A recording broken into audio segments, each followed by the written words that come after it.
So, hello, my name is Savannah Thomas. I am once again joined with members of the Painted Brain community, and we're here to talk about vision boards and goal setting today and how they can help you to organize yourself in this time of confusion and frustration of COVID-19. So, to start off, could you all tell me your names and then titles in relation to Painted Brain? My name is Tristian. I'm the Painted Brain Community Liaison. Hi, I'm Kevin. I'm the Communication Director at Painted Brain. I'm Lexi Baird. I'm a volunteer at the Painted Brain. Okay, awesome. So then sort of first question would be like, what is a vision board, and do you guys have any experience in creating any? Yeah, a vision board, and I hope that Lexi and Kevin talk about this too, is a way to create almost like a message for yourself or an idea that combines goal setting and creativity to sort of reinforce some of the ideas and visions you have for yourself. People can use them personally for personal goals, professionally. Some people use them for fitness goals. Some people use them for even changing attitudes or things that are very vague or complex to change. So that's my understanding. Some people get really fancy on it too, depending on preference. I've seen people like literally create a collage, or someone who's looking to gain, something, I don't know. A Ferrari will actually cut out a picture of a Ferrari and place it on there and place their picture inside the car or something. I don't know, just get really descriptive and visual. So it's supposed to like really work on the right brain, not just on the left brain. Like, For me, a vision board is a way that you can be creative, but also find different ways to attain your goals. I've used vision boards in the past. I've done them for short-term goals and long-term goals.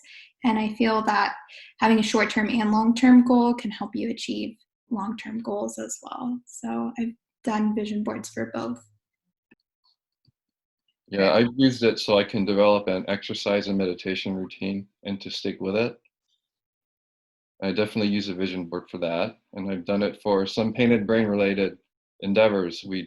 Several goals that Tristan, the media team, we all kind of brainstormed, and we put a picture of where we wanted to see ourselves at the end of the year, and that was like it actually worked out really well for us. So many of it we checked off already, so we just kind of have to keep doing some more. Okay, cool. So you guys have talked a little bit about already, you all have experience creating vision boards. Can you give me some examples of times you've used vision boards and that it's been beneficial for you, like a specific goal you accomplished with using a vision board? Well, for me, mostly I've used them in collaboration with Kevin to achieve media goals for Painted Brain. And since we've started, and we combined it with goal setting too, we didn't just use the vision board, we combined it with short-term and long-term goals. So we made a vision board that would be for like 6 months or a year from the current date. And then we kind of broke it down, which the vision board was, like a piece of paper with the goals on it, with the ideas we had and what we really wanted to accomplish. And then we also made weekly, monthly goals throughout the year. So like it would be, for example, if we wanted to increase our numbers in social media, or if we wanted to have a certain kind of grant, or if we wanted maybe larger goals, right? They take many months to achieve, but we broke those goals down into a monthly and a weekly sort of checklist.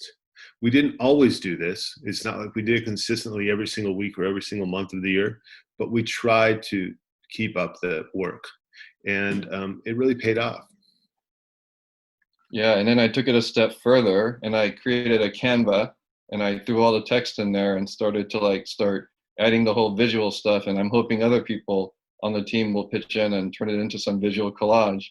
But I like the whole idea. For me, it's like you're not just writing words down, but you're doing it in an artistic way, or you're doing it in a way that's artsy, and it's like left brain, right brain, both together. So maybe that's why it's so powerful. At least that's my theory on why that is. Yeah, I've used Vision Board. I think the moment when I did it that kind of panned out in a really great way for me is when I was when I was in community college and I wanted to go to UCLA to finish my undergrad. So I created a vision board and I kept it in my bathroom and I had all these little goals for myself. And every day I would wake up and see it. And I actually went to UCLA for it. So it was like, it worked out well for me. And like now when I look back on that vision board, it's like a sense of accomplishment. So if I ever feel like like unmotivated, I can always like refer back to that and like think about how that time like really worked and how the vision board was like a really great thing for me. Awesome. So then also in relation to vision boards, it sounds like, and I think Tristian touched on it a little bit, there's an element of goal setting that goes along with it. Can you explain maybe how the two are different and how they both tie together? And then just specific examples of when you used a vision board to accomplish like a goal. Okay. Yeah. The way I've used vision boards has really kind of meshed well with goal setting. I think that goal setting is an important part, at least in my use of vision boards. Some of the ideas, like Kevin and I, were not part of the grant writing team when we first joined Painted Brain, and we wanted to become part of the grant writing team. So one of the visions board we created was around grant writing. And so we first just began prospecting for grants. So we said, okay, we want to be part of this grant writing team. We want to learn how to write grants. And we created that vision board. And then we just broke it down every week. We would scour the internet looking for grants. We would read web pages. So we broke it down into those little parts. And I think within just a few months, like 4 or 5 months of writing that vision board, we were basically asked to join the grant writing team because of the work we had been doing to, interest Painted Brain in some of the grants we were finding. We also had a larger goal about different things for the media team, having a certain number of followers, having a production of video. We wanted to produce 1 video a week and things like that. People. We also had a push to start hiring people, so we put that on our vision board. Go ahead, Kevin, talk more about it. Yeah, I was going to name other things, but go ahead.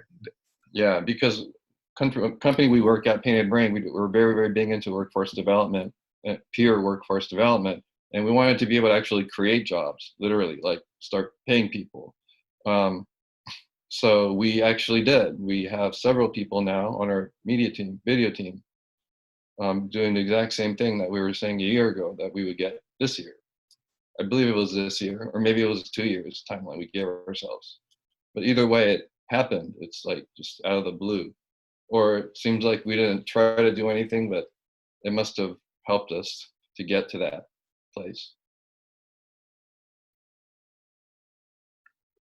I think that goal setting and vision boards are similar, but they do have some differences. I think goal settings are like the tiny like bullet points that you give yourself daily, weekly, monthly. And I think vision boards, like it becomes a vision, like something that you can see and it can be this creative thing. But they're also similar because they're achieving the same goal, but they can be broken down in several ways. But I feel both can be used together or separately. It depends on what your style of learning is or whatever you feel is best for you. Yeah, no, that's a really good point. There should be a vision board's kind of like more macro, wider view, the whole forest. And then you still got to like go through the steps and like the left brain part. And that would be the goals and the outlines and stuff. And I think we do need both. It's like you need the left brain aspect and the right brain aspect. Then I kind of wanted to go back to something that Lexi said a little bit earlier, how you have had, before this interview, that you've used goal setting before, like you've set them up in a very visual place or you see it all the time. Can you tell me how that has helped? Yeah, I think that the brain picks up on like unconscious things, whether you are conscious of it or unconscious of it.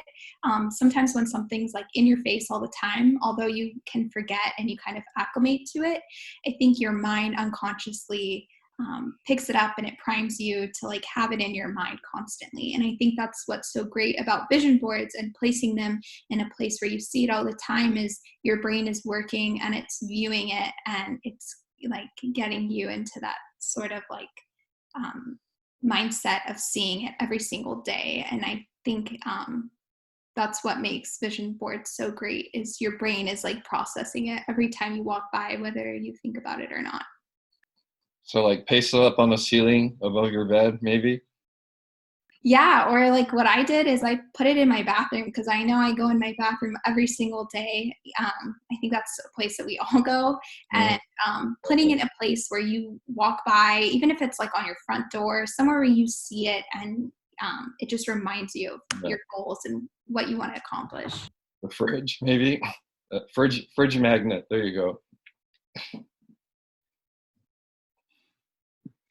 All right, so that's kind of all the questions I have, but before we wrap up, is there anything you guys would like to say to someone who might be thinking about trying to use a vision board for the first time? Any like tips and tricks? Kind of like Lexi, she said, put it in a very visual location, things like that you'd like to tell people who are encouraged to use a vision board to accomplish some goals that they may have?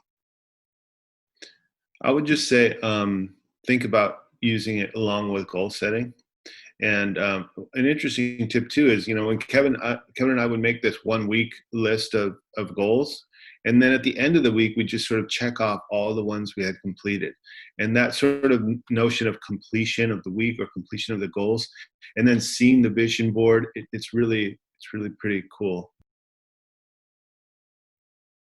I think like start off small. Don't be hard on yourself. I think that's really big.